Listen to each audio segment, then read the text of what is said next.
ہمارے لیے نافع ہیں، اللہ تعالیٰ اس کو سمجھنے اور اس پر عمل کرنے کی توفیق عطا فرمائے۔ یہ ایک ملفوظ ہے جو میں اس وقت میرے سامنے ہے، اس میں نسبت اور مقام کی تعریف فرمائی ہے۔ آپ نے شاید سنا ہوگا کہ جب صوفیاء کرام اور بزرگان دین کا ذکر آتا ہے تو اکثر و بیشتر یہ لفظ استعمال ہوتا ہے کہ ان کی نسبت، وہ صاحب نسبت ہیں، ان کو نسبت حاصل ہو گئی ہے، ان کو نسبت کا اعلیٰ، ان کی نسبت بڑی قوی ہے یا مضبوط ہے۔ یہ لفظ بہت کثرت سے استعمال ہوتا ہے صوفیاء کرام کے حالات میں، بزرگان دین کے حالات میں، تصوف اور سلوک میں۔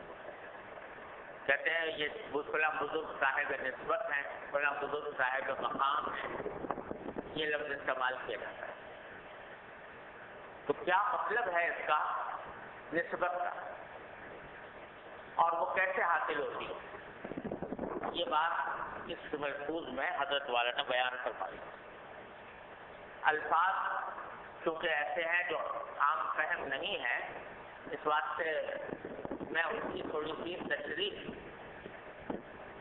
کرنے کی کوشش کرتا ہوں عام فہم طریقے پر جو سمجھ میں آ سکے۔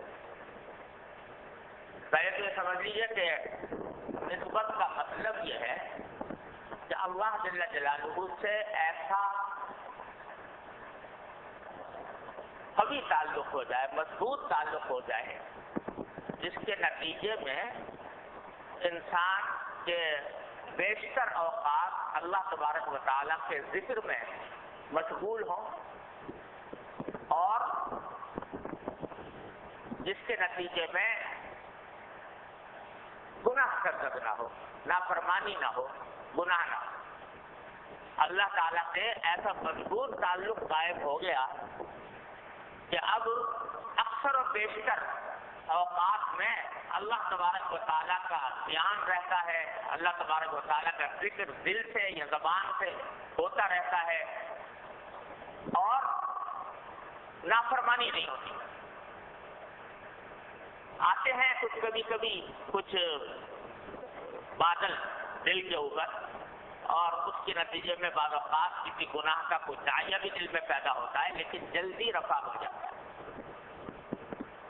تو جس شخص کو یہ صورتحال پیدا ہو جائے کہ اللہ جل جلالہ سے مضبوط تعلق پیدا ہو گیا، اور مضبوط تعلق کیا کہ اکثر و بیشتر اللہ تبارک و تعالیٰ کا دھیان، اس کی دھن رہتی ہے، اور گناہ سے بچنے کا مکمل اہتمام ہے، تو ایسے تعلق کو نسبت کرتے ہیں۔ اور یہ نسبت اللہ تبارک و تعالیٰ سے یہ تعلق اس طرح ہوتا ہے کہ آدمی سب سے پہلے کثرت ذکر، اللہ جل جلالہ کا ذکر کثرت سے ہو، چلتے پھرتے اٹھتے بیٹھتے، الذین یذکرون اللہ قیاما وقعودا وعلی جنوبہم ویتفکرون فی خلق السماوات والارض ربنا ما خلقت ھذا باطلا۔ فرمایا کہ وہ لوگ ہیں جو اللہ کو یاد رکھتے ہیں، کھڑے بھی، بیٹھے بھی، لیٹے بھی، جس حالت میں بھی ہیں۔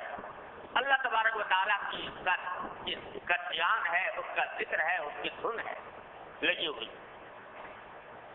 تو جتنا ذکر کثرت سے ہوگا، اور جتنا نفس کی خواہشات کی مخالفت کر کے زبردستی اس نفس کو گناہ سے روکا جائے گا، جتنا یہ کام کیا جائے گا، اتنا ہی تعلق اللہ میں قوت پیدا ہوتی رہے گی۔